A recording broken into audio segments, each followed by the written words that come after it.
Hello everyone, and today we will be finding the radius of convergence for the series, which the series is this. Let's just pretend this is a sine x, okay? We can change that into a polynomial equation, which is going to be very long, okay? It's going to be something like x minus x cubed divided by 3 factorial plus x to the power of 5 divided by 5 factorial and so on. That was a series of sine x, but in this case the series is this, okay? One way to find the polynomial equation for this and then find the radius of convergence is change this, okay? First, like this, okay?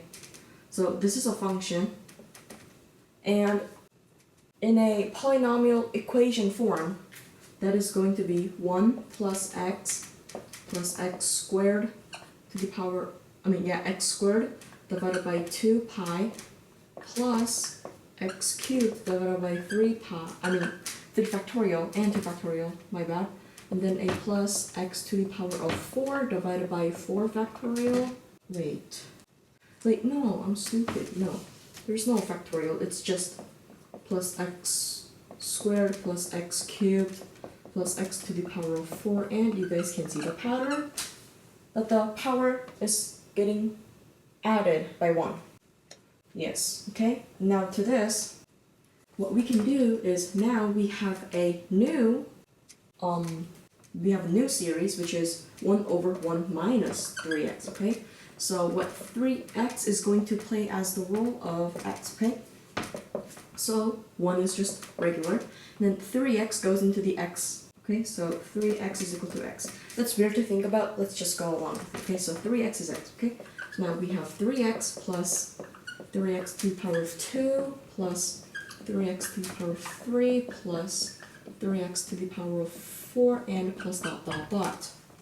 Okay, great. And then another thing we can do to make it look like that is multiply x squared onto this, okay? Multiply x squared. Okay, I don't need a parentheses. Right, I'll just leave it alone.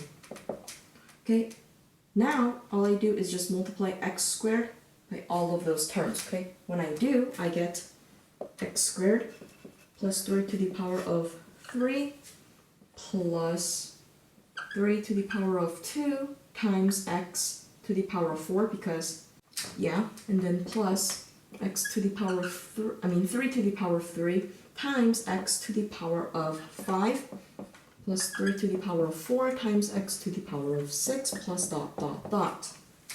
Very well. Okay, and now from here, we need to find the summation, okay? Summation in equal form, okay? So, for example, let's just take sine x, for example, again, okay? So, as I mentioned, sine x is equal to 1 minus, x minus x to the power of 3 over 3 factorial plus x to the power of 5 over 5 factorial minus x to the power of 7 over 7 factorial and a plus dot dot dot. So yeah, sine x is this, but another way to show it is at the summation of as n approaches to, I don't know what it is yet, through infinity, okay? And then there's going to be equation. And then this, whatever it is, let me just call it this is going to be this, okay?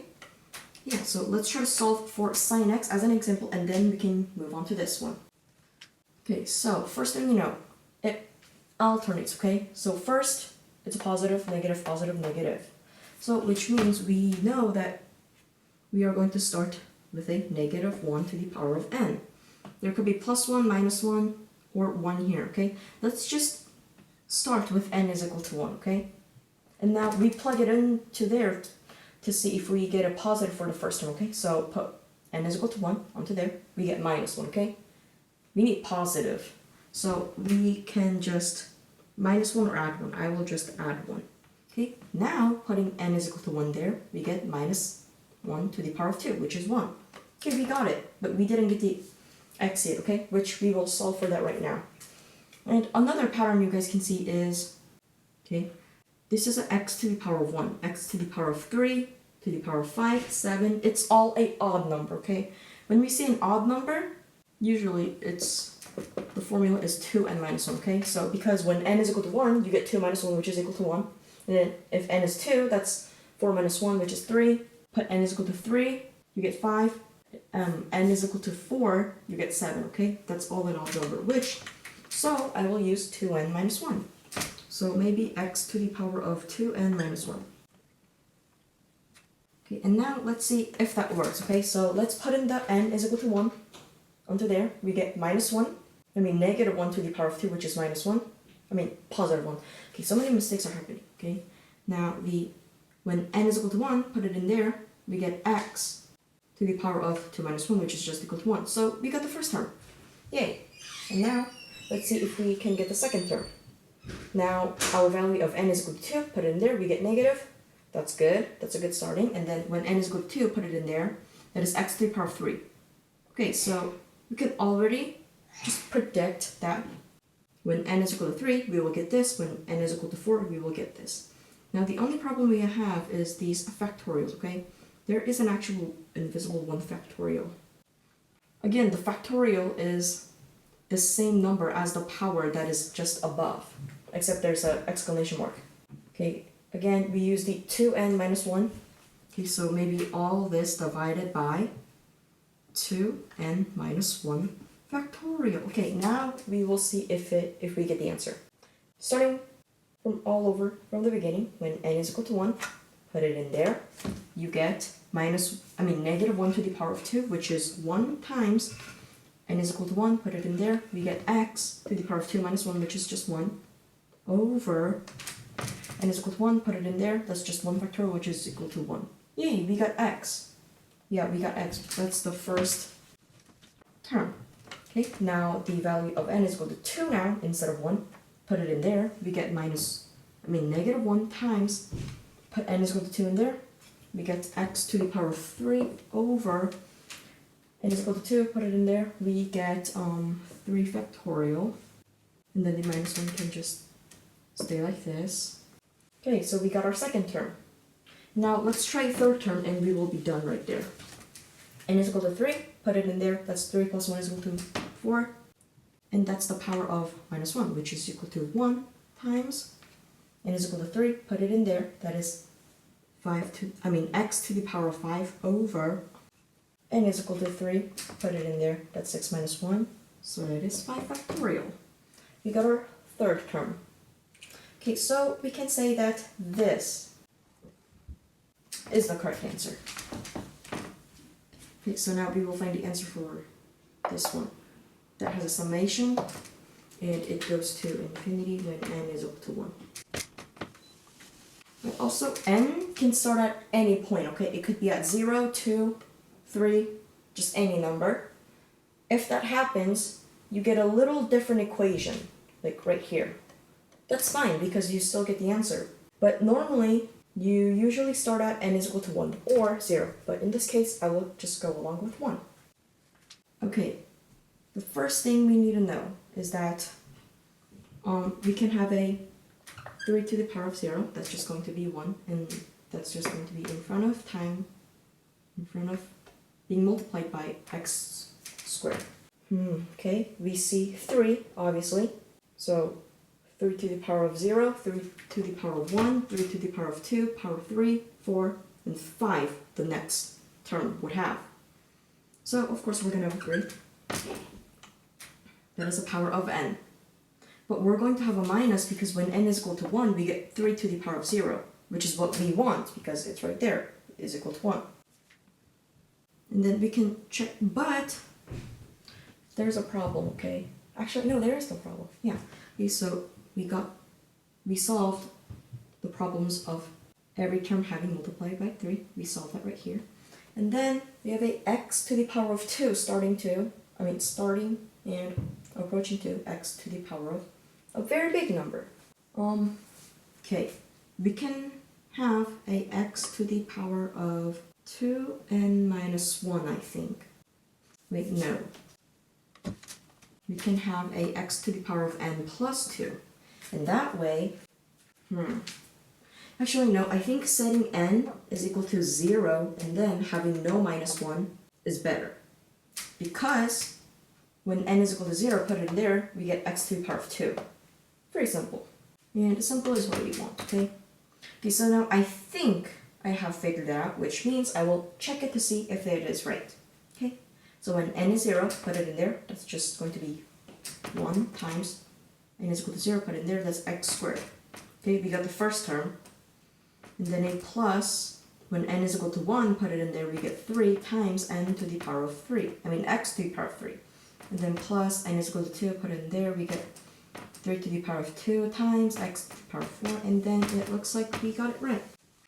Okay, we are not done yet. We need to find the radius of convergence for the series, okay? Now, from here, we will use the ratio test, okay? So what ratio test is saying is, so basically it is that limit as n approaches to infinity of the absolute value of a sub n plus 1 over a n. Okay, and a n is this. And plus 1 right next to 1 is just adding 1 next to n. Like this. Okay, so I've just taught, so I will show you guys real example. With that example, solve it. Okay, so we need rooms. So as limit of n approaches to infinity, we need a sub n plus 1. This is an. So a sub n plus 1 is going to be 3 to the power of 1 n plus 1. You see there's a plus 1 next to n. Times x to the power of n plus 1 plus 2. Okay, so a sub n plus 1 is going to be the numerator. So 3 to the power of n plus 1 times x to the power of 3, because 1 plus 2 is equal to 3. Okay, I don't need the parentheses, but I just like to keep it that way.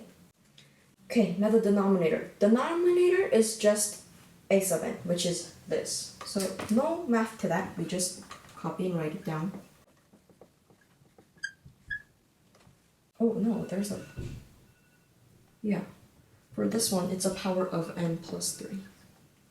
Okay. So we can simplify things like 3 to the power of n plus 1. 3 to the power of n plus 1 is equal to 3 to the power of n times 3 to the power of 1. Okay? And there is a divided by 3 to the power of n. So 3 to the power of n, 3 to the power of n, from the denominator and the numerator both cancel out to be 1. Which we are only be left with a 3 on the top. Okay? Now let's see if there's any more things we can cancel out, okay? So, okay, I will erase this. Okay. X to the power of n plus 3 is equal to x to the power of n plus 2 times x to the power of 1. But there is a over x to the power of n plus 2. So those two can cancel out, leaving only times x, okay? So after all, we didn't need the division sign, the long bar. So we can just say that it is 3 times x, and then the absolute value. But 3 can just come out in front of it. Okay, and now the radius of convergence, this is always what you get is smaller than 1, okay? But since there is absolute value, x can also be the value of -1. So we have a -1. Okay, and we don't need a limit of n as approaches to infinity because we don't have no more n's anymore. So -1 is smaller than x. 3 times x, but 3 times x is smaller than 1. Okay, we got no room. Okay, let me just move this up here. We can divide 3 on each side. It's not each, every side. So if we divide 3 on every side, we get negative 1 over 3 is smaller than x, but x is smaller than 1 over 3. We are so close to being done, but we need to see if they converge, okay? So if x is equal to 1 over 3, and if it converges, we have a bar underneath it, which indicates that x can be the value of 1 over 3. But if it's diverged, no bar under there, x can never reach 1 over 3, and same case for right here.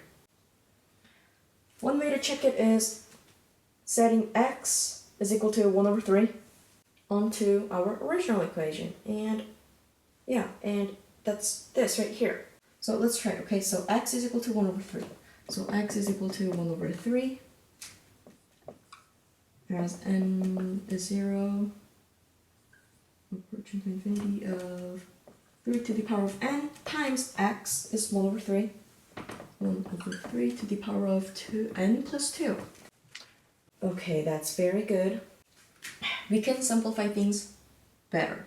Okay, better is always better. Okay, 3 to the power of n times this can be 1 over 3 to the power of n times 1 over 3 over 2.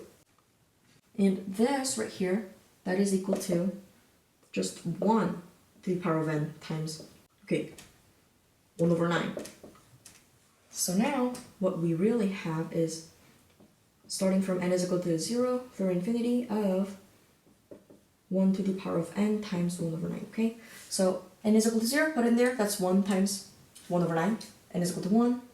So every time it's just going to be 1 over 9 plus 1 over 9 plus 1 over 9. There's just infinite many amount of 1 over 9s, okay? And that is just equal to infinity. So it diverges. That's epic. It's very good. That means we don't have a line here. We do not have a line. Okay, I think I'm actually accidentally going to erase this, so let me just put a box around it. Okay. We know, oh, it was right here, yeah. It diverges when x is equal to 1 over 3. So we have no lines under there, and now we gotta check if it converges or diverges when x is equal to minus 1 over 3. Okay, let me erase some things. Okay, I don't want to erase something else by an accident. Okay, I think this can go away. And this.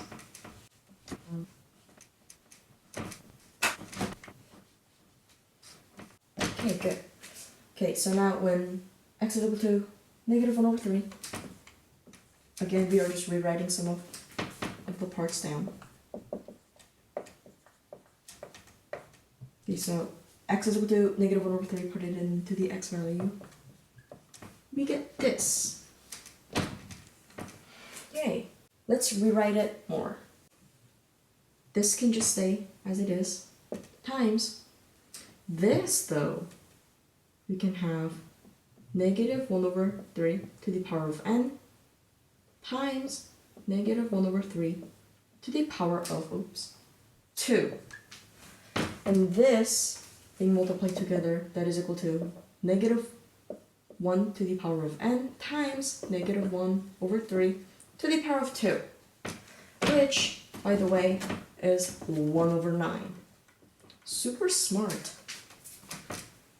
Okay, and so our final answer would be, okay, that looks like a 6, is as n starts from 0 to infinity of negative 1 to the power of n times 1 over 9. This is an alternating series test. I mean, it's just an alternating series. So when n is equal to 0, we have 1 over 9. When n is equal to 1, we have negative 1 over 9. So it's just like 1 over 9 minus 1 over 9 plus 1 over 9. We don't know we don't know the end result. It could be either 1 over 9, 0, or negative 1 over 9. That's undefined, so that is diverge. So it looks like we don't have a line here either. So this is just going to be our answer. So that's the radius of convergence for the series. Thank you guys so much for watching my video. See you guys in the next video. Bye.